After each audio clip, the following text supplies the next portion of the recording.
Ana Said bin Zaid SDIT Ulinuha. Hari ini saya akan membawakan cerita yang berjudul Si Kecil, The Tiny Boy, karya Murti Bunanta. Sulawesi, pada masa yang lampau, di sebuah desa, hiduplah sepasang suami istri beserta ke-7 orang anaknya. Hidup mereka sangat sengsara. Sawahnya hanya sepetak dan kerbaunya hanya 2 ekor. Untuk membantu kebutuhan hidup mereka, keempat anaknya yang sudah dewasa membantu keempat anaknya yang sudah besar membantu mencari buah-buahan untuk dimakan dan kayu bakar untuk dijual. Pada suatu hari, desa itu mendapat kemalangan.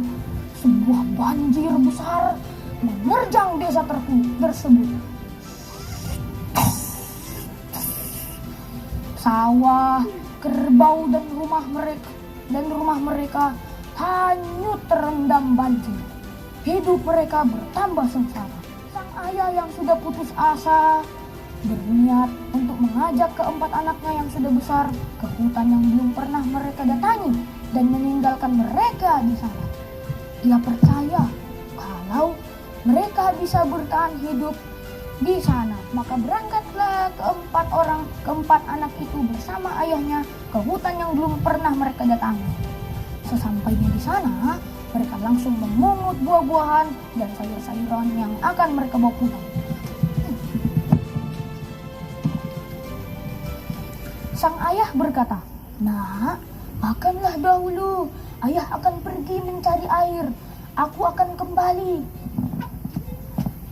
Sang anak menunggu ayahnya kembali mengambil air.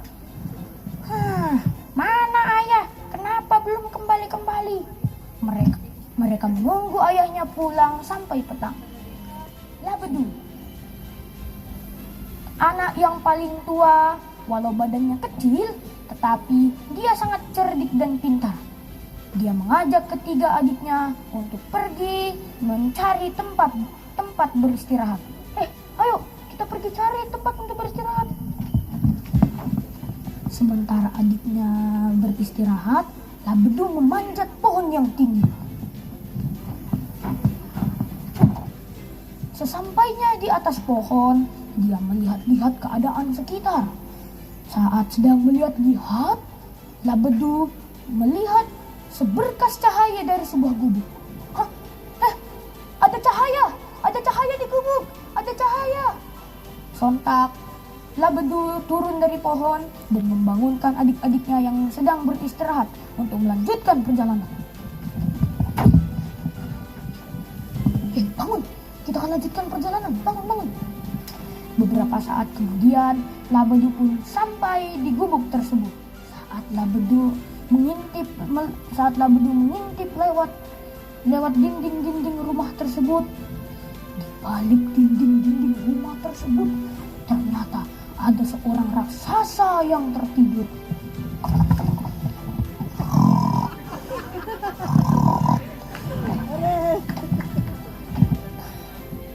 Labedu kembali teringat dengan kisah di desanya, kisah di kampungnya, bahwa ada seorang raksasa yang suka memakan anak kecil.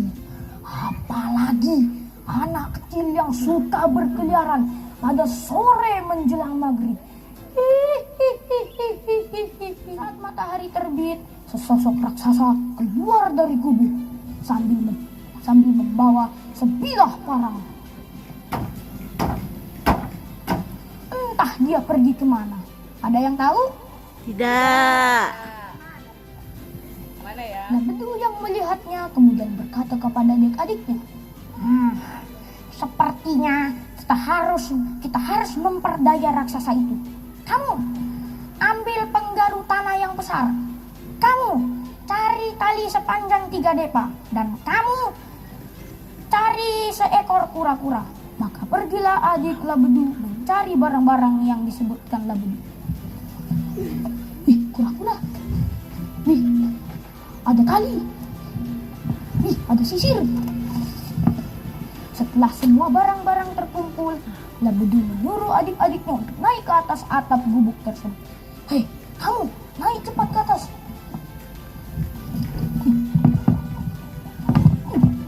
Naik. Kejauhan terdengar suara langkah kaki raksasa yang bernama Nenek Pakande. Bum, bum, bum. Lantas Labedu berteriak, "Hei Nenek Pakande, cepat ke sini.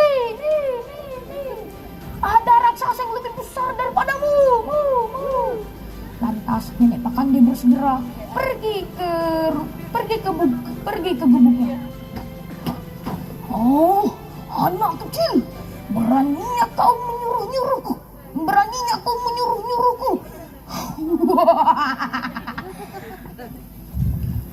Hei Nenek Pakande, kau tidak tahu ya bahwa ada raksasa yang lebih besar daripadamu?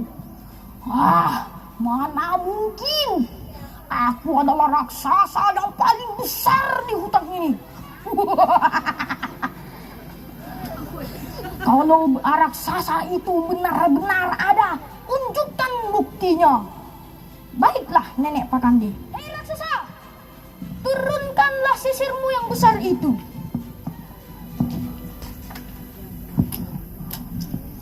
Oh, besar sekali sisir ini. Aku juga punya yang seperti ini, malahan lebih besar daripada ini. Mana lagi bukti selanjutnya? Aku masih belum percaya. Hei raksasa, jatuhkanlah rambutmu yang panjang itu. Wah, panjang sekali rambut ini. Tapi aku masih belum percaya. Mungkin saja rambutnya saja yang panjang, tapi orangnya kecil. Walau mental Nenek Pakande sedikit ciut, tapi dia masih juga belum ingin menyerah. Anak kecil, mana bukti yang lain? Aku ingin melihatnya. Baiklah Nenek Pakande. Hei raksasa, jatuhkanlah seekor kutu dari rambutmu.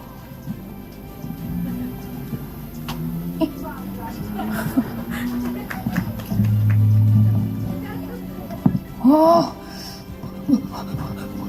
besar sekali kutu ini. Raksasa macam apa itu? Mengapa dia memiliki kutu sebesar ini? Karena melihat benda-benda tersebut, Nenek Pakande lari terbirit-birit.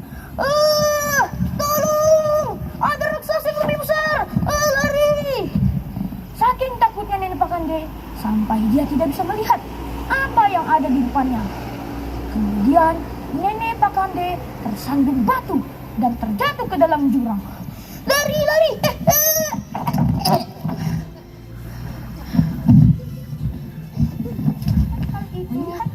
Labedu dan ketiga adiknya masuk ke rumah Nenek Pakande dan menggeledah rumahnya.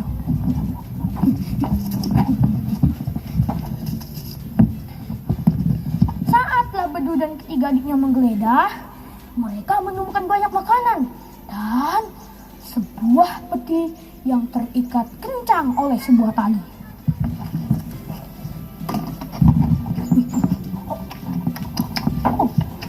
Apa ini? Adik, sini. Saya menemukan sebuah peti. Mereka mencoba membuka peti tersebut. Ada yang menggigit-gigit talinya. Ada yang mencoba menumbuk-numbuk tali tersebut dengan batu. Peti itu pun terbuka.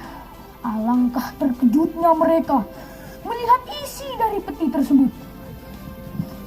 Wah, isinya. Ada yang bisa tebak apa isinya? Tidak. Isinya adalah benda-benda yang sangat tidak ternilai harganya.